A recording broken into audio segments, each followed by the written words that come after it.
إنها اللحظات الأولى من رمضان، إنها اللحظات الأولى التي تفتح فيها أبواب الجنان وتغلق فيها أبواب النيران وتصفد فيها مردة الشياطين.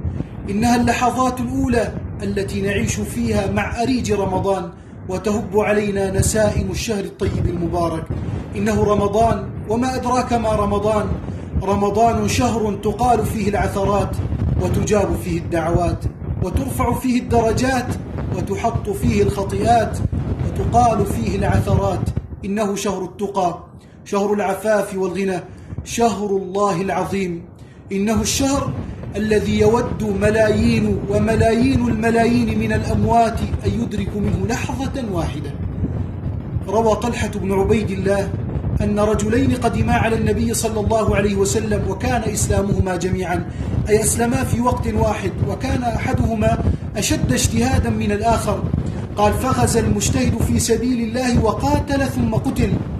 قال: ومكث الآخر بعده سنة ثم مات، أي مات موتا طبيعيا.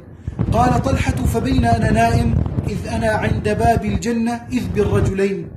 قال: فخرج خارج من الجنة فأذن للذي مات الآخر منهما ثم دخل به إلى الجنة، ثم خرج فأذن للذي قاتل في سبيل الله ثم دخل به إلى الجنة، ثم خرج إلي فقال لي: ارجع فإنه لم يأن لك بعد. قال: فأصبحت أحدث الناس بهذا الحديث، فجعل الناس يعجبون من ذلك، فبلغ ذلك النبي صلى الله عليه وسلم، فقال صلى الله عليه وسلم: مما تعجبون؟ أليس قد مكث بعده سنة؟ أليس قد أدرك رمضان؟ أليس قد صلى كذا وكذا؟ قال: فما بينهما أبعد ما بين السماء والأرض.